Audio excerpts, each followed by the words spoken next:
Hello everyone, welcome back. So have you ever made char cloth and it comes out really brittle and it's pretty much useless? Well, so have I. And I'll be honest with you, I've made a lot of char cloth over the years, and I've tried high heat, low heat, a bigger stack of cloth, a smaller stack of cloth, um, you know, cloth that I wash without any softeners and cloth that I wash with softeners. I mean, there's really no rhyme or reason. I mean, I'm sure there's some kind of scientific, formula to making the best char cloth that there is. And a lot of guys out there make beautiful char cloth. I personally made some beautiful char cloth. But I do run into it now and then when I get the very brittle stuff.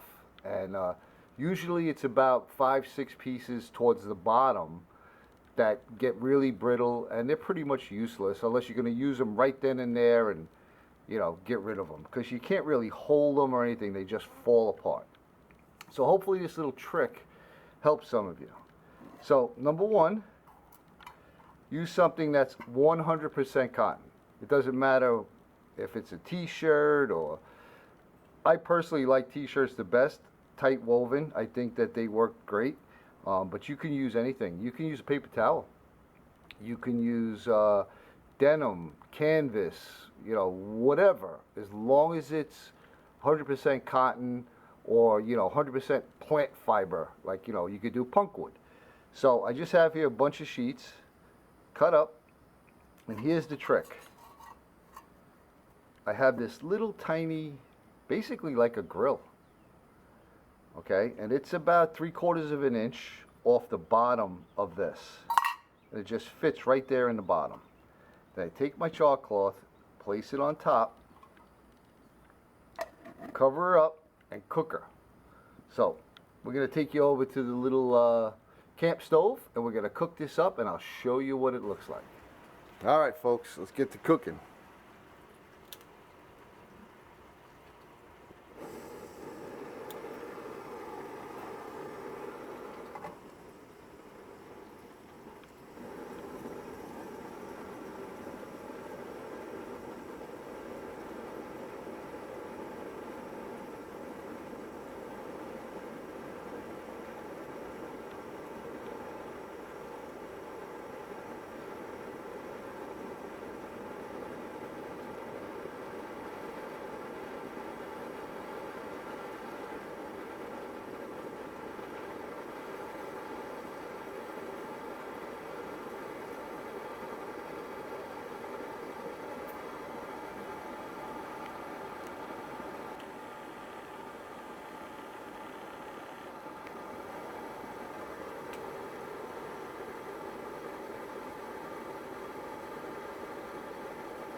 Lots of smoke. As you can see, that's not an airtight fit on that lid because it's getting a lot of smoke outside the rim. That's okay.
Cooking now.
Starting to die down a little bit.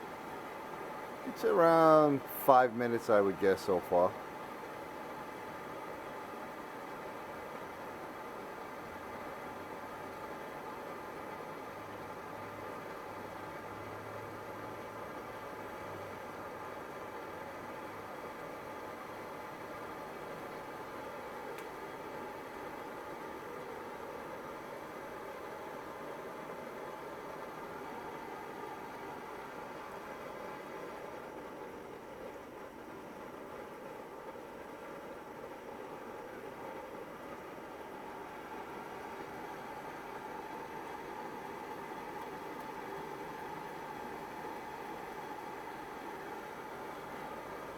Sometimes the hole gets a little clogged.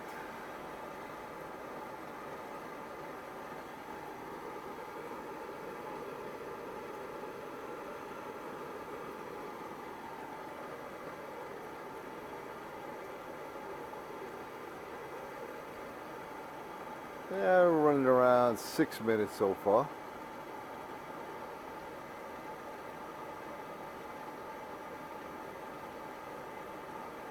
Couple little wisps coming out. At this point, I shut it off. I just happen to have an Altoids tin. Cover the hole, because otherwise, if air gets in there, it will all burn up. So we're going to let that cool off, and then I'll bring you back. All right, so cooled off to the touch. Let's see what we got.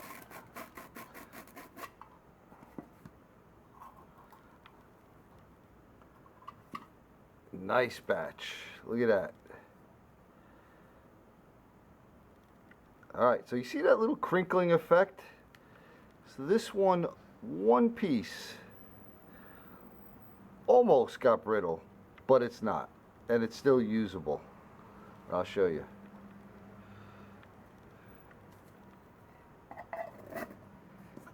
So here's a little nod to my friends across the pond, some English flint. This stuff is awesome.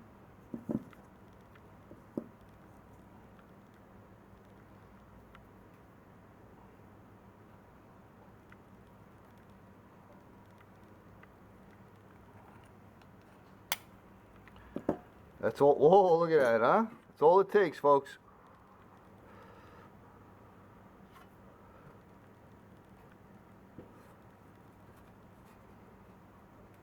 So there you go. My solution to not getting brittle char cloth. A little grill. Hopefully you enjoyed that. And another thing too, humidity plays a big effect when it comes to char cloth. So when you're storing your char cloth, make sure you store it in an airtight container. I use a little ball jar and I seal it in there. Or if you're using an Altoids tin or something like that, put it in a plastic bag, like a Ziploc bag or something, if you're going to store it for a long time, because it'll never work as good as it did the day you made it, in my opinion. It's just ready to go. And then the longer it sits around, especially if you don't have it in an airtight container, you know, it may take a few more strikes, but it will work great. So just a couple tips and tricks and a little different way of making char cloth, and hopefully you enjoyed it. And like always, everyone, I appreciate your views and I appreciate your comments, and I hope you all are having a great day, and we'll see you on the next one.